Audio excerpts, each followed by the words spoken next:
I never believed in the curse.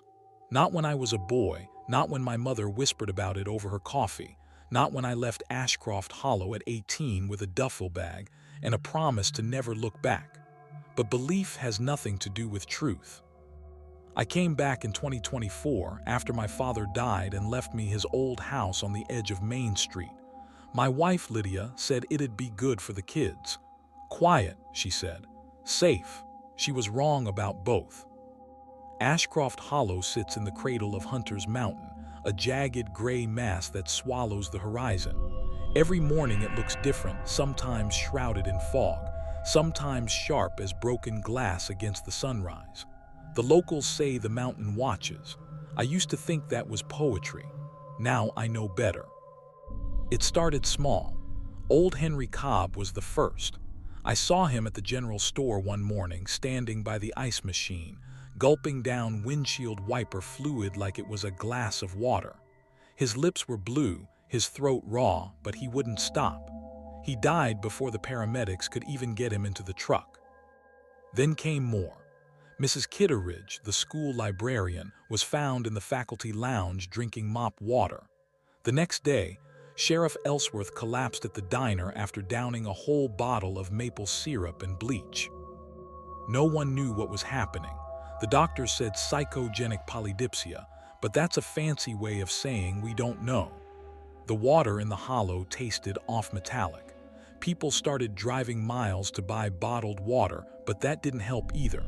Some said the thirst wasn't physical, it was inside the soul. By the second week, everyone knew someone who'd gone mad with thirst. Everyone except me. I spent my nights in the old library, digging through brittle town records and yellowed newspapers. The deeper I looked, the less I liked what I found. Ashcroft Hollow was founded in 1685 by a group of Puritan settlers who'd fled Massachusetts. The founding journal was kept by a man named Josiah Crail. His last entry, dated November 3rd, 1685, read, "We have struck a bargain with the Watcher on Hunter's Mountain. Water will be pure, crops will grow, and no drought will come, so long as we pay the tithe of 13. 13 children every 40 years. The first tithe was in 1685, then 1725, 1765, and on, until 1985, when the town finally said no more. The old-timers remember that last year well, though they don't like to speak of it. I visited Ruth Larkin, who must be 90 if she's a day. She still lives in the house by the mill pond, her walls lined with family portraits. She didn't answer when I asked her about the mountain. She just stared past me and whispered, "It's hungry again." When I asked why some folks like her and me weren't afflicted, she said, "Because we were never meant to drink its water." The curse took Lydia first. She woke me in the night packing the kitchen, gulping from the sink.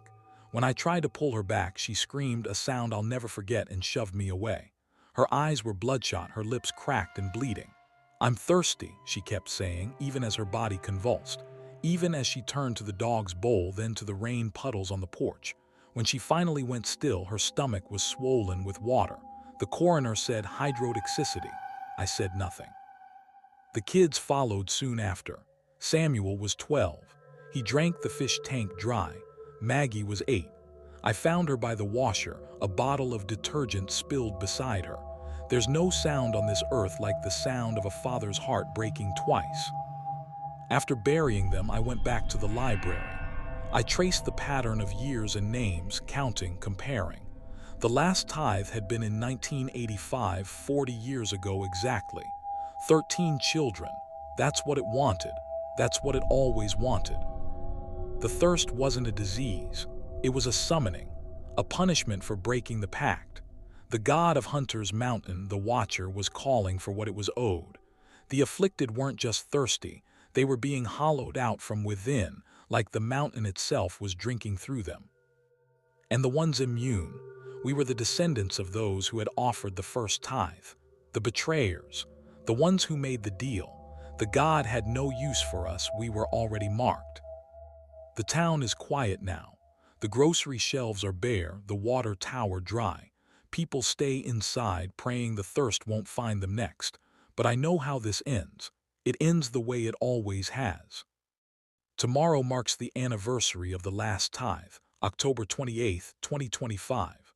The mountain is waiting.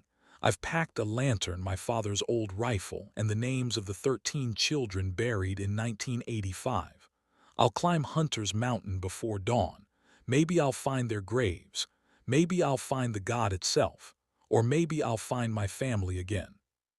The moon's rising now, red and swollen like a tongue. I can hear something, a low hum rolling down from the peak, like wind through dry reeds.